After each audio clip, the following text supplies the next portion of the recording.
Hi everybody, this is Rhonda with Utah Dream Properties and Keller Williams, and today we are going to talk about your property taxes here in Utah, so stick around for that.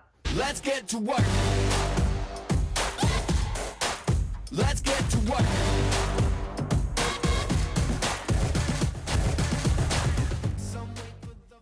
Okay, I've recently had several questions about property taxes in Utah, so I thought this would be a good topic for today's video.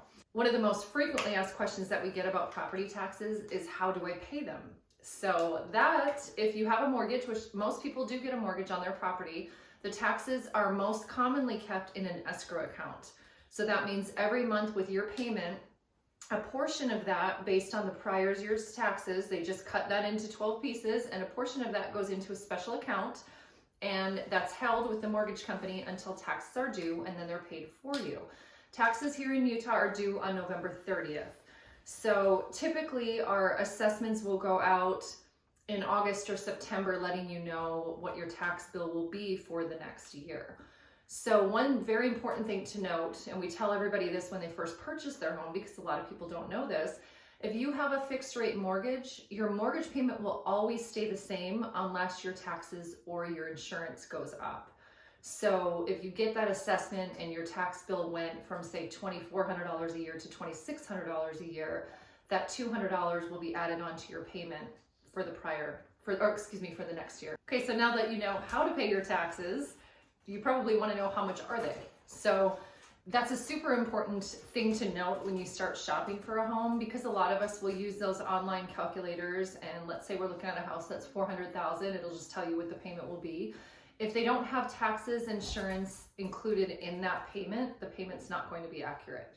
So our tax rates here in Utah, it really depends on the county, but overall they average at about 0.6%. And the taxes are not assessed normally. If it's your primary residence, they're not assessed on 100% of the value. So I know that probably sounds a little bit confusing, but it's actually good news for you. Let's say that your house is worth $400,000. Instead of being taxed on that whole $400,000, they typically tax you on 55% of the value.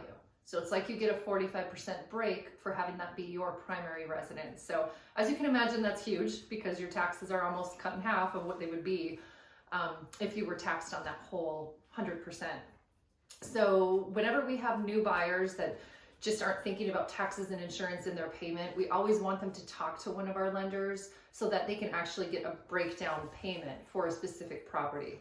So let's say, for example, we take them out and we show them, we always in real estate always use the address 123 Main Street. It doesn't exist, but let's say that we showed 123 Main Street and our buyers really liked it. We would have them talk to the lender and say, on taxes for this specific property, what would their payment be?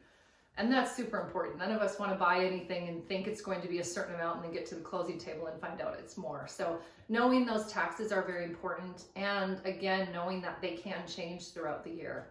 So if your payment on your property, your total with taxes and insurance is $1,500, 3 to 5 years from now, it's probably not going to be the same.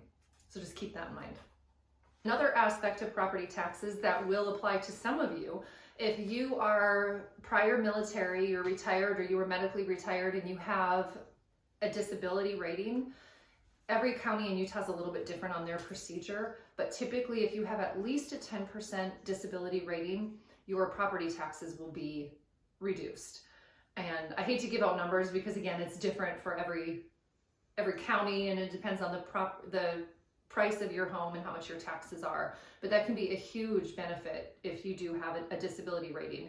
So typically the way it works is, let's say that all of your property taxes were abated, so you would have a zero property tax.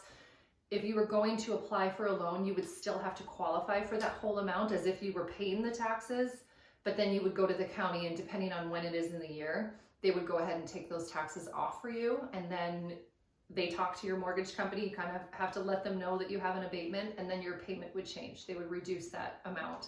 So I'm simplifying this, obviously. It's a little more than that, but just keep in mind that if you do have a disability rating, that can really help your house payment. It will reduce your taxes.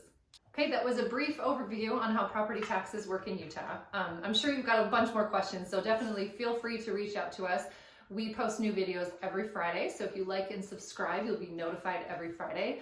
And again, reach out to us. We've got our number and our website on there. We would love to hear from you.